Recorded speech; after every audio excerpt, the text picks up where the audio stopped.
Well, it's now 4 o'clock, and this is the Great War Discussion Group. Our speaker today is Dr. Al Parmet. Now, the subject of Al's presentation is something we've actually talked about before. It was actually presented in June of 1919 by yet another physician. But we've had a few events since June of 2019, and I think that the experience of the last 5 years may have taught us a little bit of something about the Great Influenza epidemic and certainly how people respond to it. It has been interesting watching people make the same mistakes today, 100 years later, that they made during the first pandemic. So, without further ado, Dr. Parmet is a public health doctor, a flyer, a emergency rescue person, and has a number of other qualifications that I'm not going to go through, but he is a very accomplished physician who has firsthand knowledge of the sort of things that happen in a pandemic. I'll go ahead. Thanks, Charlie. And sad to say, you were exactly right. We made the same mistakes this last go-round. Okay, are we showing the slides at this point? Or? The slide is up on the screen. Excellent. Okay, thanks. Well, as Charlie said, I'm a physician,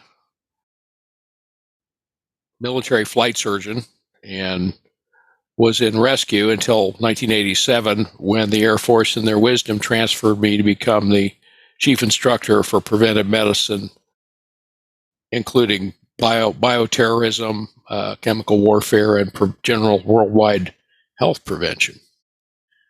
And after I retired, joined the National Disaster Medical System, which is roughly the reserve forces for the Public Health Service, and continue to be in that role.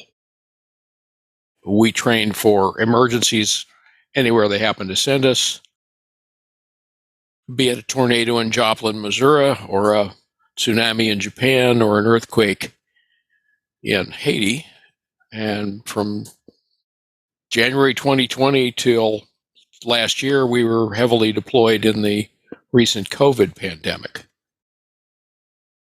And lessons learned from the Great Flu, we were relearning again. Because, as Santana said, if you don't remember history, you're going to repeat it. My real first introduction to the Great Influenza was actually reading a book, and I think it was about 7th grade. Willa Cather, our local great author, wrote an excellent and very realistic history of the Great Flu and its impact on just general soldiers traveling to Europe from the Midwest, Nebraskans, Kansans, Missourians, who never make it to Europe. They die on the boat in a graphic manner. And this is Cather's description of that. Why she has a French soldier on the cover of the book, I don't know, but I didn't realize that until picking up the book many years later and going, oh. But it devastated the troops, and Cather's description is spot on.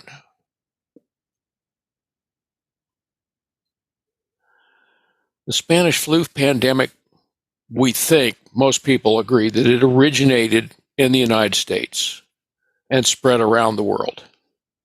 The greatest epidemic of disease in history, perhaps killing 100 million people and infecting society. There are villages around the world that were completely annihilated, no survivors.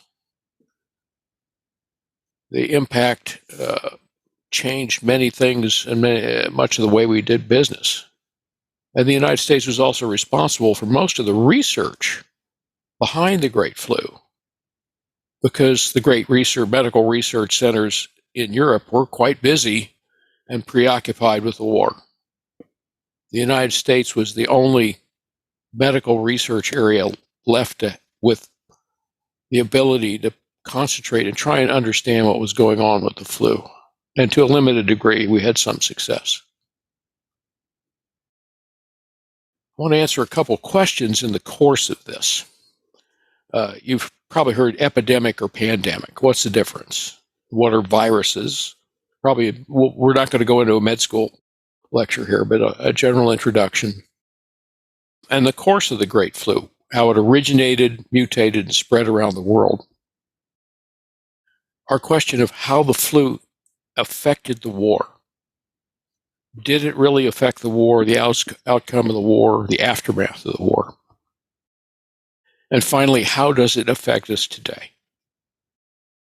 Because surely what we learned there does affect what we do today. Our preparations for outbreaks and diseases are based to a very great degree on what we learned from the Great Flu epidemic. It wasn't the first, it wasn't the last, there are more to come. The oldest truly documented plague we have, and a plague is just an outbreak of a disease. An epidemic is when you have a much larger increase in disease. We would say you have an epidemic of measles if you have today 20 cases in town, because we shouldn't have any. But 50 years ago, if you had 20 cases of measles, you would be saying, that's nothing. Looking around at who's in the room today, most of us probably had measles or chickenpox or mumps when we were kids. The reason we don't see it anymore is because of vaccinations.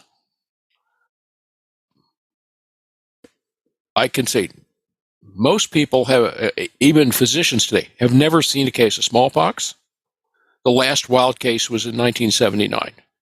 I saw a case in 71 in Vietnam. We saw tetanus in Vietnam.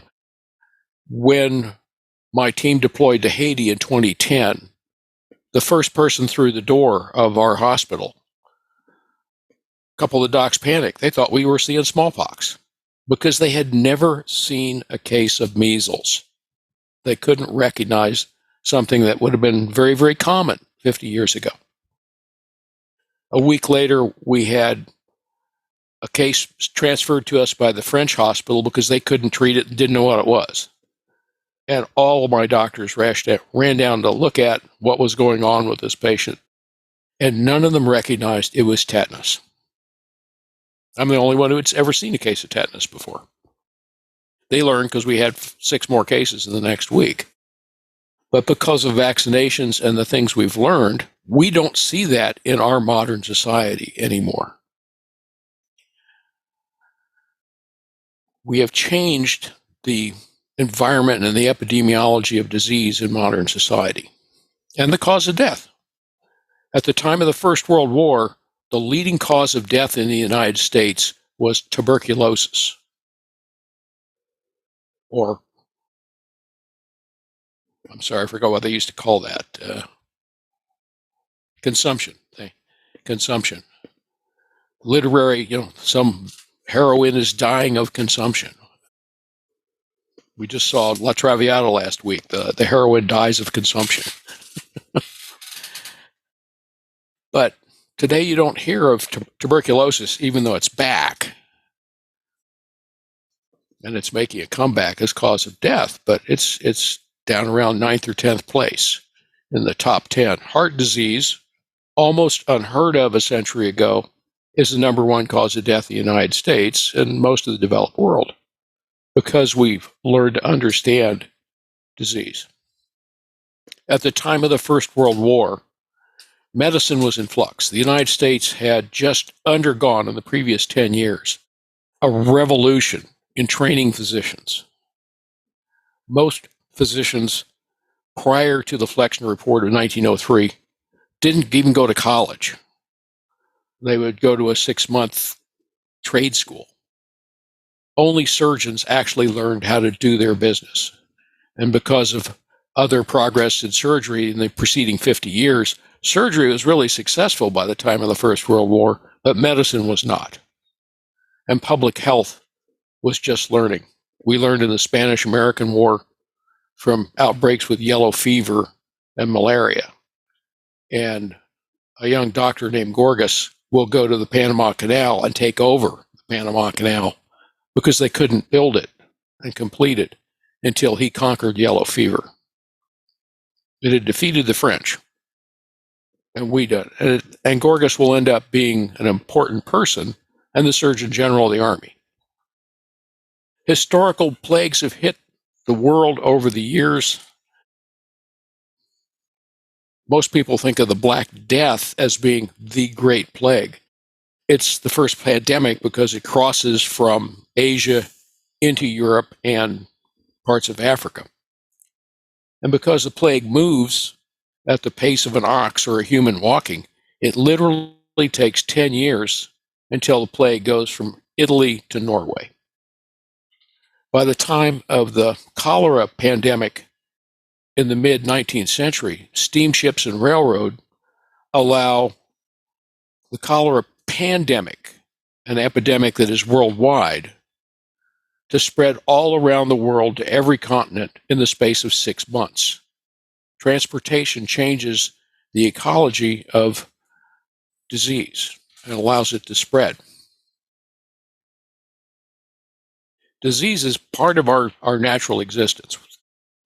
Little bugs have been eating us since time memorial.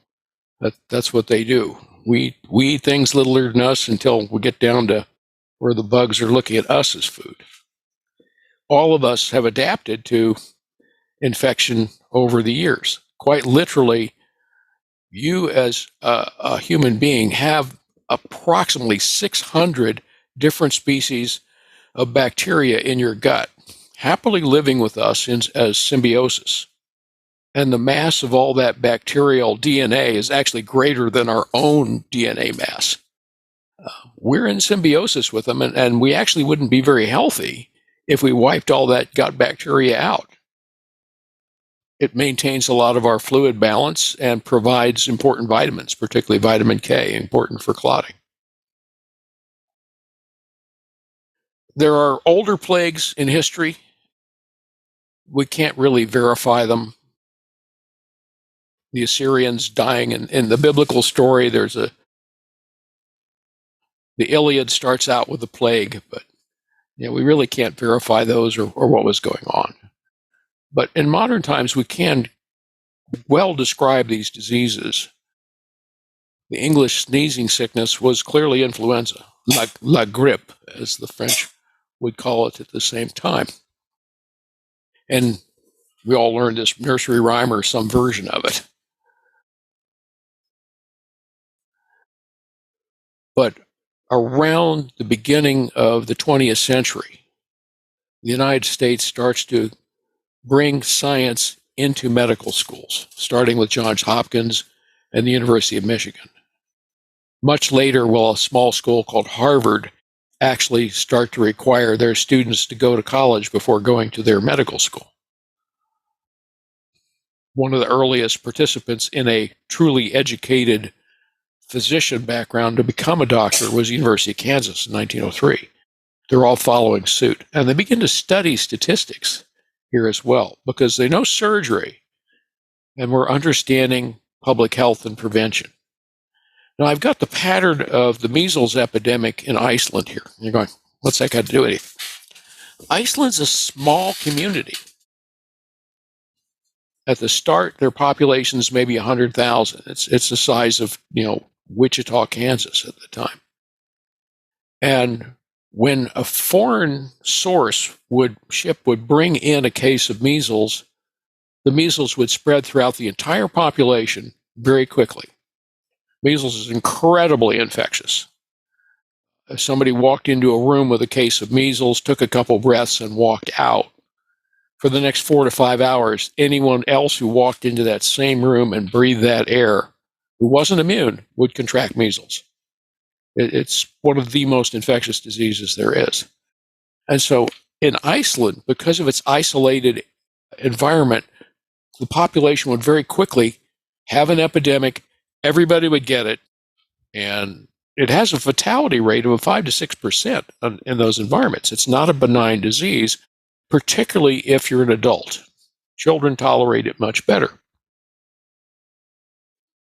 And you can just observe from this pattern that everybody gets the disease, everybody's now immune. There's no place else for the disease to propagate because measles only lives in human beings. So locally it dies out until the next one occurs. This pattern is very similar to the United States population in 1917. Most Americans were still living in rural environments where they were not exposed to infectious disease except on rare occasions. And then you'd have an outbreak in a small town, that'd go away. But a lot of Americans became young adults, never having had what we might call childhood diseases like measles and mumps, which are relatively minor for children. But if you get mumps as an 18-year-old, you're going to be a very sick individual. And with measles at that age, you may die. Disease has been for a very long time a major concern of military operations. Probably starting with this map that was drawn by a Dr. Menard of the French Army back in 1869. And what he does here is describe Napoleon's march on Moscow. He starts out with his combined French and Allied forces, 685,000 men. And he loses 100,000 in battles and 50,000 from generals January and February. The Russians will always attribute the victory to the weather, but that's not true. They lost 400,000 men to typhus. And in fact, when the 50,000 survivors crossed back into Poland,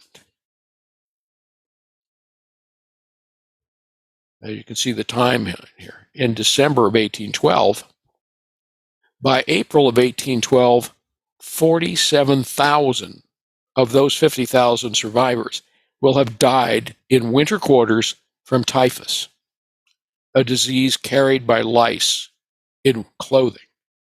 It's a winter disease. You wear heavy clothing, you got lice under there, they transmit this disease in their bite.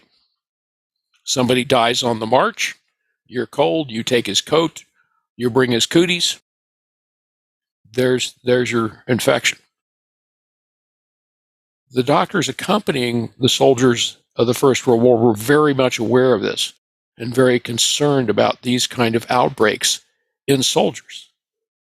And as we know, they would pull soldiers out and delouse them, cleaning their clothes. The soldiers would spend time chasing cooties. This is not a unique experience. In the Crimean War, where Florence Nightingale here gains fame, most of the casualties are due to disease, primarily cholera, a disease that's spread by contaminated water. And I don't have her chart, but Nightingale will create a graphic chart similar to the last one that shows how British deaths decline once she imposes sanitary conditions, basically clean water sources and disposal of waste. That's all she has to do to get a 90% reduction in deaths from cholera, which devastated the British Army. In the Civil War, 2/3 of our troops die from disease. That famous novel, Gone with the Wind, is accurate because Scarlett O'Hara's first husband, he goes out to camp and he dies of the measles. Most of the troops actually die of various diseases, not combat. Although at this point the surgeons are learning how to save lives, the doctors can't do anything. We have no treatment for infectious disease with the exception of malaria. We do have the drug quinine, but at this point they don't know what quinine really does. And so if you have a fever, you're given quinine. It works for malaria, but it doesn't work on other items. I can tell you from personal experience, it works for malaria because I managed to get that in Vietnam. In the Spanish-American War, one of the reasons they pull out Teddy Roosevelt and the Rough Riders is because they're all sick and they're going to wipe out his unit unless they get them out of there. They're dying of malaria, yellow fever, and dysentery. We lose 10 times as many soldiers to disease as we do to combat. And of course, down in the Canal Zone shortly after, there's no combat, but there's a lot of disease.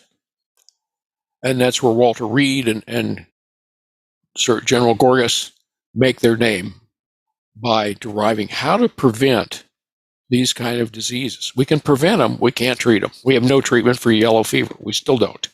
We have a very effective vaccine thanks to their research. And they're just starting to develop vaccines.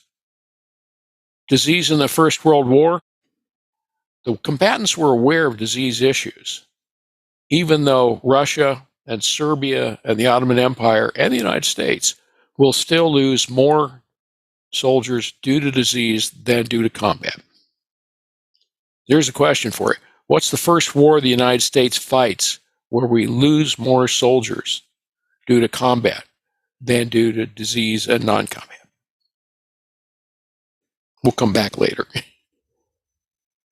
Think about the East Africa campaign actually is suspended because at one point the British have over 40,000 cases of yellow fever. And there are only 5,000 German soldiers opposing them, natives and Germans. So they have to suspend it. They don't have enough healthy soldiers to fight. As the war approached, President Wilson could see it was going to happen and began preparations. And that included the Army Surgeon General. And he begins to stockpile vaccines and anti-sera. Anti-sera was widely used. You take the disease agent, whatever it is, inject it into a horse. The horse will develop antibodies and tolerance to that disease, and eventually you can extract the sera and use that to treat an individual. It was extremely successful before we had antibiotics, and it's only fallen into disfavor because antibiotics have been so successful. Today, anti-sera is actually making a comeback, although it's through genetics and cloning, because horse anti-serum does have some drawbacks. The human body doesn't like antibodies from animals being injected into it. The Army has increased the size of the number of physicians. They're drafting every new physician coming out of all the new medical schools. And so they will have over 35,000 physicians in service and over 5,000 dentists. But remember, at that time, the dentists were responsible for anesthesia in the operating rooms. This has the adverse effect of leaving these so-called pre-Flexner doctors in the United States as the only doctors who are still working and treating civilians.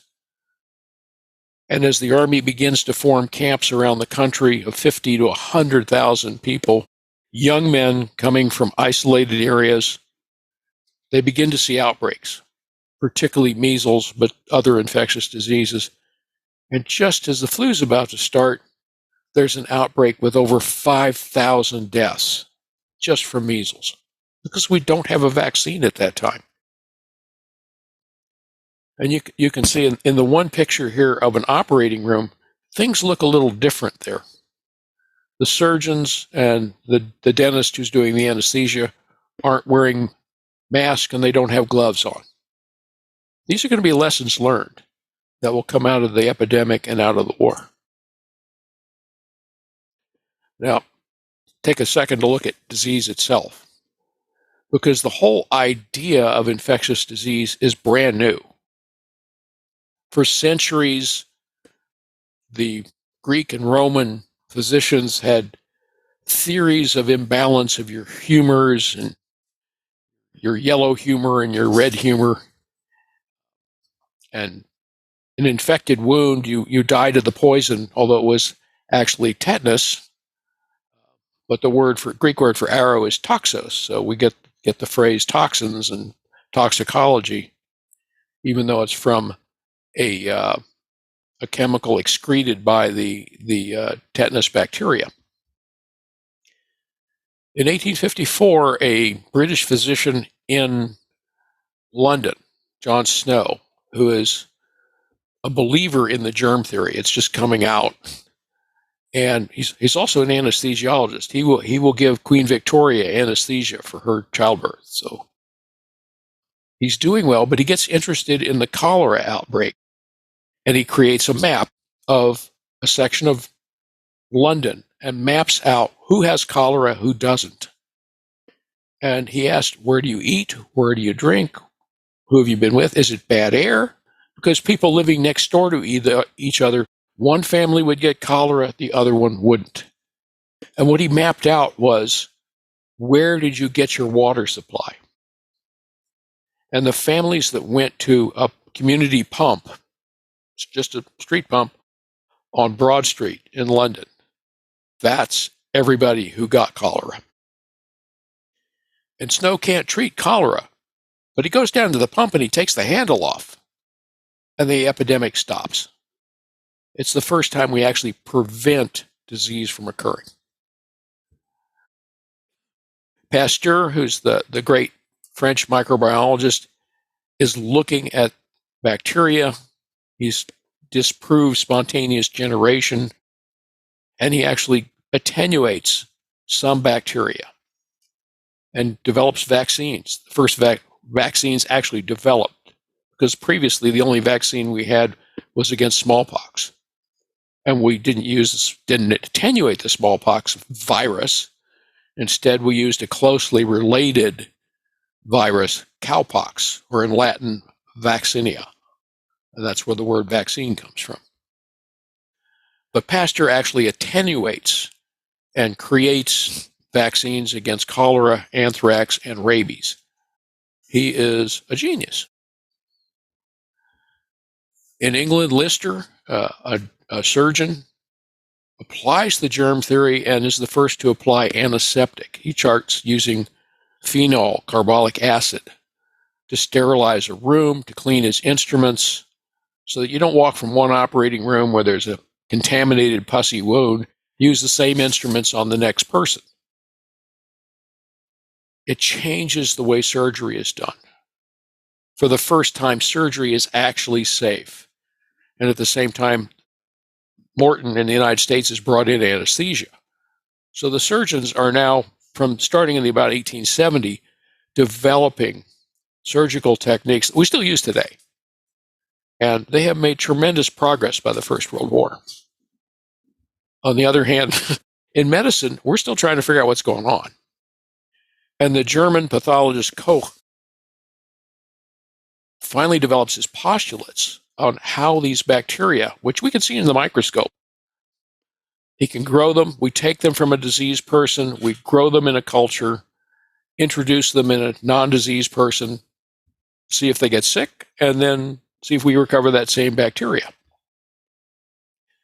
We've now proved that some bacteria are actually the cause of specific diseases. It is absolutely a landmark moment. What we can't do is see viruses. Some diseases we can't see, we can't culture, we don't know what it is. But if you take the contaminated material and try to push it through a porcelain filter, basically unfired clay, or fired clay but not glazed, there's a microorganism that will pass through it and still be infectious. And we can't see it, we can't culture it, but we know there's something there. It becomes known as a filterable virus.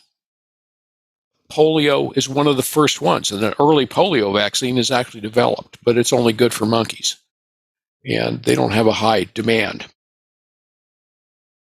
They get a virus culture, but not until the 1920s, and until the invention of electron microscope in 1930, we can't even see a virus. And even then, big viruses like smallpox. Very small viruses like flu, which is their opening slide, or what you see here on the side, they're still very hard to see and very, very difficult to culture.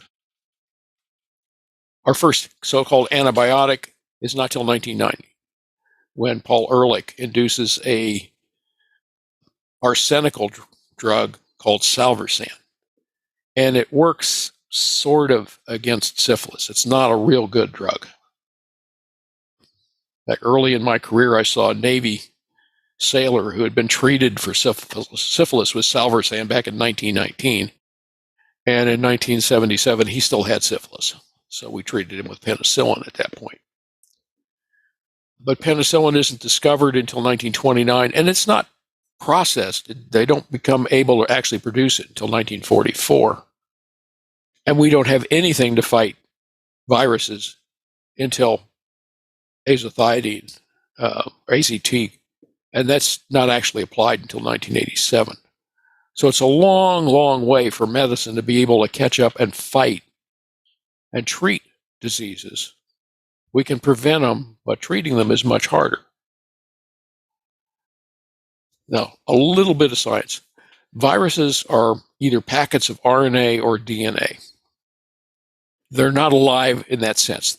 They must parasitize a living organism, take over that organism's internal mechanism, and make that organism produce more virus. DNA viruses, because DNA is a double-stranded molecule, tend to be very stable. They don't change much over time. Smallpox is a DNA virus. We've recovered smallpox virus particles from Egyptian mummies, still infectious. It's mutated once in the some 3,000 years that we can document smallpox has been infecting humans. And that one mutation was to a less virulent strain. RNA is a single strand, and it mutates very easily, it breaks apart. This is sort of a schematic of what an influenza virus looks like. And it consists of only 8 groups of RNA as genes, 8 genes in a flu virus, compared to over 30,000 in a human being. Because it's a single strand, it has only some basic commands that it uses to hook on, penetrate a cell, and then take it over. One thing viruses tend to lack is a correcting gene. Now, inside our cells and all mammalian cells, there is a gene that checks DNA production and makes sure that it works and that it's correct. Our main one's called a P53. It checks your DNA, and if the DNA is not correct, it's able to summon enzymes to either cut out and put a correction in so that DNA is corrected and reproduction occurs correctly. There are mistakes, but it prevents mutations on the whole. Viruses don't have this. RNA viruses don't. So when they recombine, those 8 genes are recombined in a random order, and sometimes not even the right ones. It means that whatever virus is produced by a cell that's been taken over, most of them don't work. For influenza, every cell that's infected, for every 1,000 virus particles it produces, 1 is actually produced correctly. It's an amazing waste, but it's the way viruses reproduce successfully. And they recombine very easily, which means if you happen to have 2 virus infections at the same time, you could actually mix and match. And with influenza, there are some different closely related strains, A, B, and C. And C primarily infects birds. A primarily infects humans. It'll also infect pigs. C doesn't infect humans very often. But if you have a simultaneous infection, the genetic information can be recombined, and some of them might come out with something new and different. And this is how we see these mutations and new strains and variations appear. Particularly and historically with influenza, it has been where farmers raise fowl and swine at the same time. Today we monitor very, very closely China and Southeast Asia because the common practice there is to raise swine and have chickens or fowl or duck with you.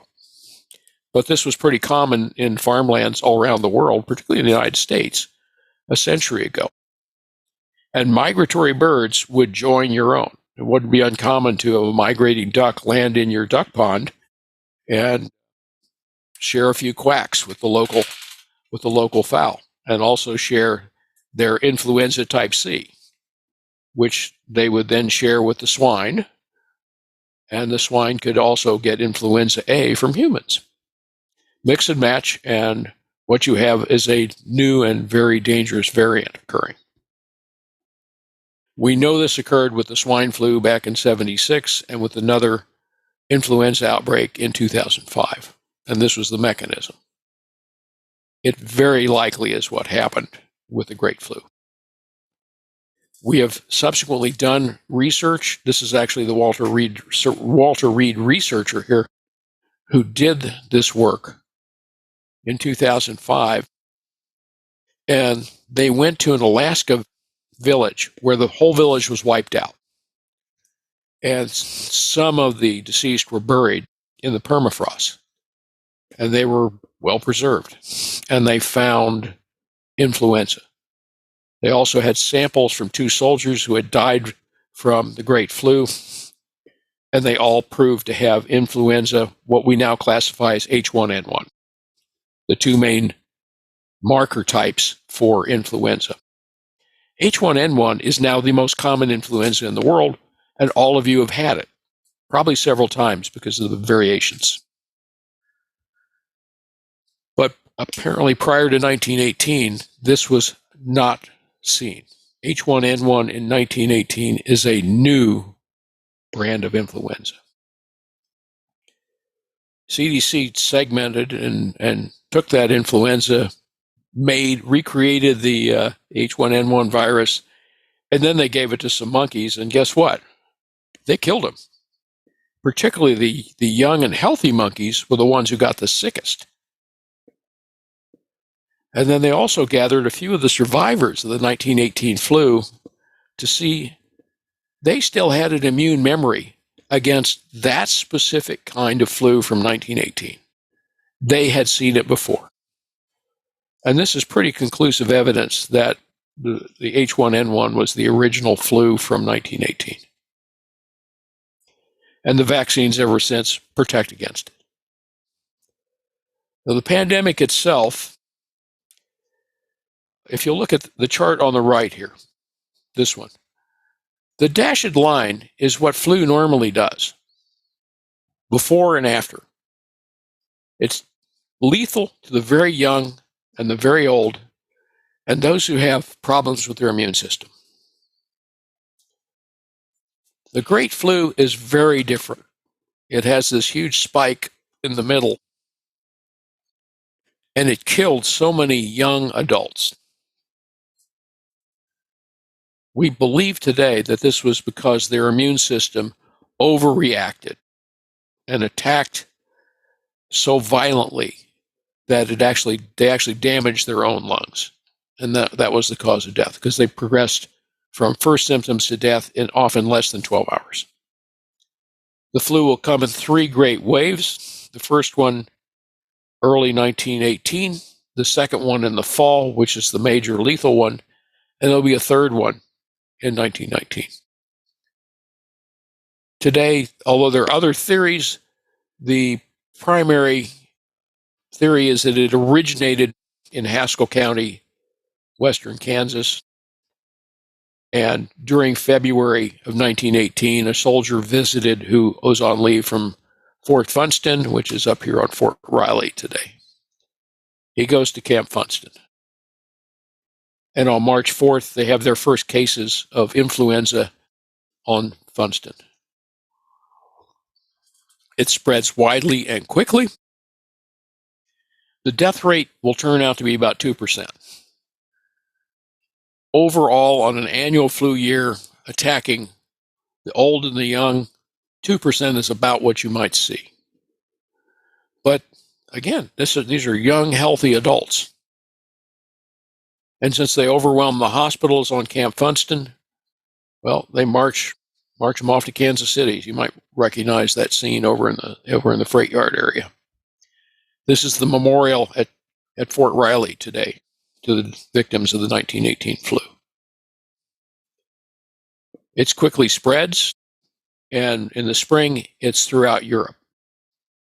And all the combatants are censoring the news. So the first real public knowledge is when the King of Spain, Alfonso XII, acquires the flu and becomes quite ill, as does his wife. And that's where we get the term the Spanish flu. Mortality is a little higher, but not that outlandish, about 3%. But a lot of the troops are affected. And this is right in the middle of the Kaiserschlacht, the great German spring offensive. French troops are affected, British troops are affected. Of course, the Germans capture a lot of them, so they manage to transfer the carriers of flu to their own ranks.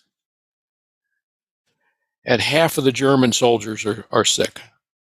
The third wave that was expected gets delayed, and Ludendorff will later write that the flu is what prevented him from completing the victory in the spring of 1918. He writes this in the early 20s. Maybe he was very good at blaming other people for his own failures, but at least this is one thing he will blame the failure of the Kaiserschlacht on. Now, it's raging in the United States, and you remember the earlier picture, we didn't see the doctors wearing masks. But masks are coming around. In 1903, there is a Malaysian doctor who creates this cotton mask, multiple layers, and he finds it's very effective in surgery in preventing infections. And Alice Hamilton, who's a physician in Chicago, she's actually a great toxicologist, uses it and makes her people start wearing masks. And she will later apply the masks in weapons production in the munitions factory. You remember all the Canary girls who are getting liver disease from inhaling TNT dust. And in August of 1918, one of Hamilton's colleagues, Dr. Capps in Chicago, uses an experiment putting masks on people to see if he can stop the flu spread. He's going to conduct this over 2 months, but in the first 3 weeks, it is so obvious that these cotton masks prevent infection, particularly in his staff, that he publishes it in the Journal of the American Medical Association, and it has the AMA's blessing. Everybody should go to wear masks.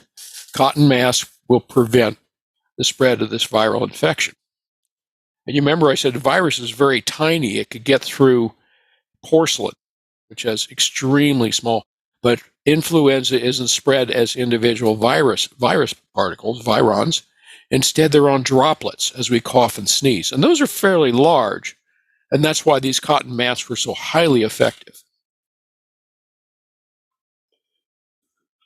In Europe, well, as an example, the University of Kansas deploys a unit.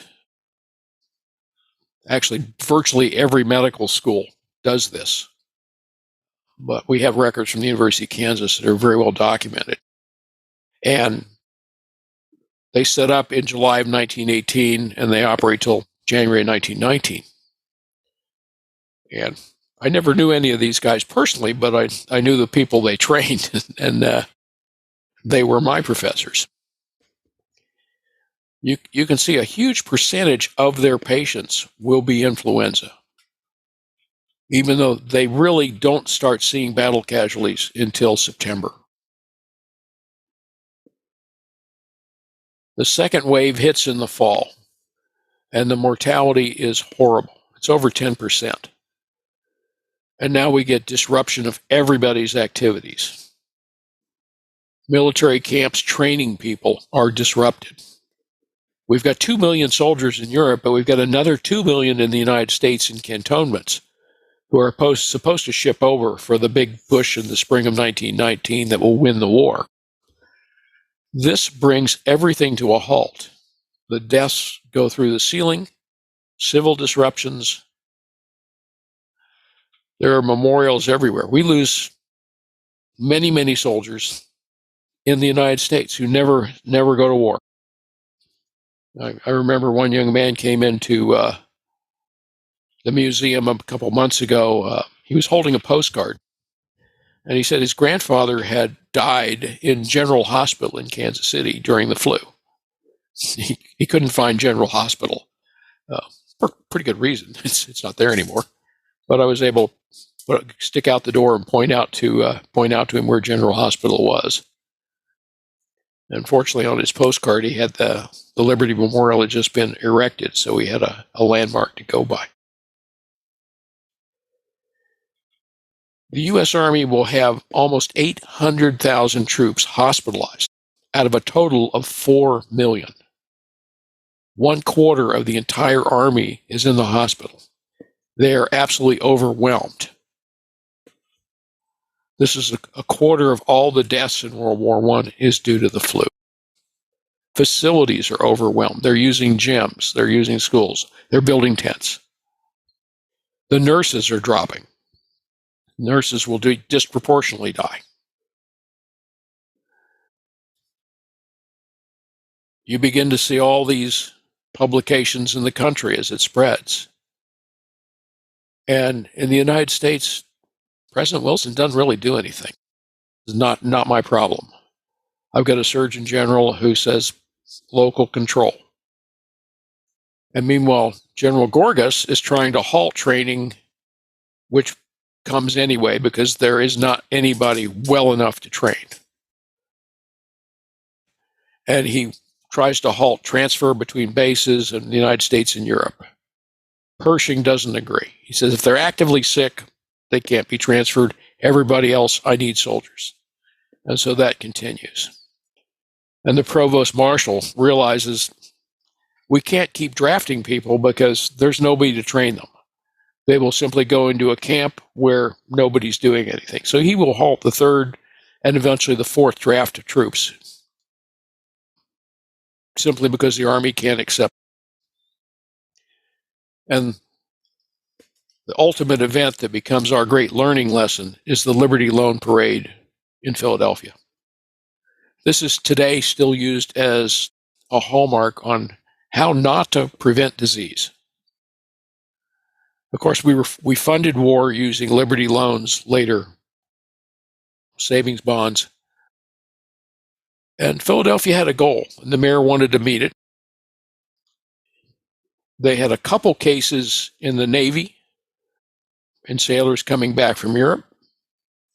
Their public health director felt that was no risk whatsoever, although Surgeon General Gorgas was warning all the civilian public health directors not to have mass meetings. There are no hospitalizations in Philadelphia on the day of the parade. It's a very successful parade. They raised $259 million in Liberty loans. And 2 days later, there's 118 people hospitalized with influenza. 3 days after that, every hospital in Philadelphia is full. They're on overload. It's not till the 5th that the mayor closes the city and orders a mass quarantine. By the 8th, they have 4,500 deaths, and by mid-November, 17,000 deaths. Shutting the barn door after that horse is long gone. Even today, CDC and public health, we use this experience as a lesson how not to do it. why quarantine works. So it went out of control. It spreads around the world. Steamships and railroad bring the flu everywhere in the three great waves. And it's quite lethal. There are places, Iran estimates almost over a fifth of the population dies from influenza. 20 million deaths in India. Out in the Pacific, American Samoa and New Caledonia institute a quarantine. They will not let any ships in or out, and they have no cases. Interestingly, about 3 years later, American Samoa undoes their quarantine, and they promptly get some flu cases. The spring outbreak has one notable victim because Woodrow Wilson has gone to France. And in April, he gets the flu, and he is very sick. And he's described as being paranoid. He thought the French were hiding spies in his closets. Lloyd George went to visit him and thought he'd had a nervous breakdown. He has persistent symptoms afterwards, what we now describe as encephalitis lethargica. It's a progressive condition, much like Parkinson's disease. And prior to this, Wilson was active. He was adamant about enforcing the 14 points. After this, he's not at all fighting for his beliefs. He caves in on every point except the League of Nations, and some people felt Clemenceau was feeling sorry for him. An example of how the flu affected some units. This is an armored cruiser. It's nowhere near the fighting. But when the flu hits them, while they're in port, 80% of the crew are out of action. The ship cannot respond, and 7% of the crew die. The Veterinary Corps, 104 deaths, 101 of them from influenza. The Signal Corps girls, 2 deaths, 1 of them due to influenza. Physicians, we try not to go to the front and get shot too much. It's poor form. Most of the American physician deaths are due to influenza. Interestingly, the nurses die at a rate 3 times higher than the physicians and twice as high as the nurses of any other Army group. Why American nurses may have been more exposed or less immune, but they certainly had the highest casualty rate. And that includes Kansas City and Loretto Hollenbach. You can see her plaque upstairs, or if you go down to Myers Circle, she's inscribed on the wall there. Back home, Catherine Ann Porter barely survives. She'll write about it in her novel. The lessons we've learned are lessons we apply today. That quarantine works. That personal protection works. When we had the COVID outbreak in 2020, this is my team. We're dressed for success.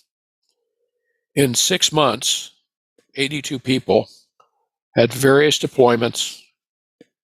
Nobody got sick. We had 0 cases because we're all wearing protective gear, primarily the highly effective N95 mask. And we're going anywhere the country would send us. If you can't read the poster behind me, it's in Navajo because we're out at the Indian Hospital in Gallup, New Mexico. Mask and sanitation work, quarantine works, vaccine works. Once we got the COVID vaccine, the death between unvaccinated and risk of unvaccinated people compared to vaccinated people was 14 times higher. The risk of the childhood really complicated condition in inflammatory disease was over 1,000 times higher if you weren't vaccinated. It's still around us today. If you look in the arts, you remember the TV series Upstairs, Downstairs? One of the characters dies of flu. Same thing in Downton Abbey. I think they kind of copied it. There's a movie out today called Coup, and it's a sort of a class war movie, but it's occurs when they're isolated in an estate to stay away from the flu. Other arts, a novel about the flu. And if you saw the movie Awakenings, which is based on Oliver Sacks' memoir, treating the complication of flu, the encephalitis lethargica.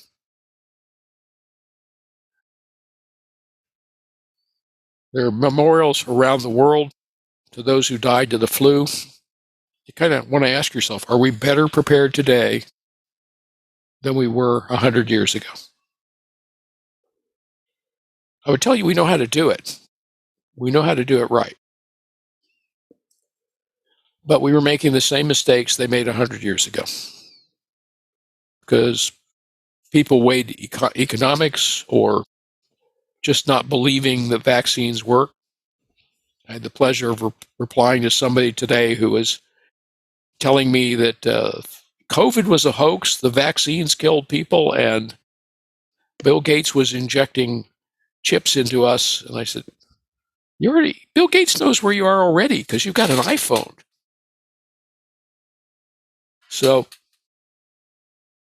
we've improved the science. I'm not sure we've improved human smarts. Do get vaccinated, though. A few references. And with that, I'll bring it to an end. Any questions?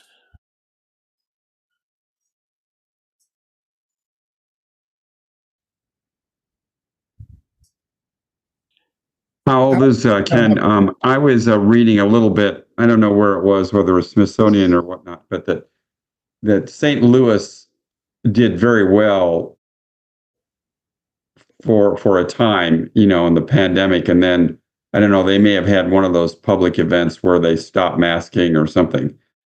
You know what I'm referring to? Yeah, St. Louis and Kansas City as well, highly restricted public activity.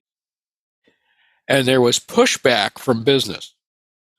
And particularly in Kansas City, the public health director was removed and replaced with a guy who is pro-business. And the result was, within 2 weeks, there was a huge outbreak of influenza. The same thing happened in St. Louis and in a number of cities. It was economics versus public health. It's basically the same argument you hear today. It's just today they go, it's not real. This is all a fake disease. Well, you're dying of a fake disease. I mean, we literally had individuals who were hospitalized on the respirator and they're going, I don't have flu. They're writing on their little, I don't have flu. This is something else. In San Francisco, the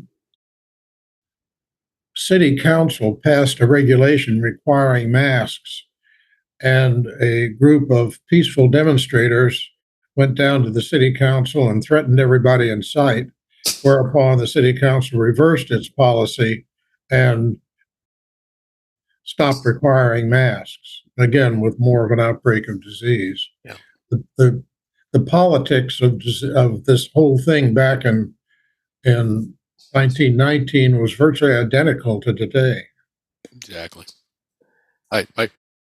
I've never been vilified as a public health doc before, but this was the experience. I mean, when we were in Gallup one day, one of my nurses and I went out to pick up some sandwiches at a restaurant. They prepared them for you.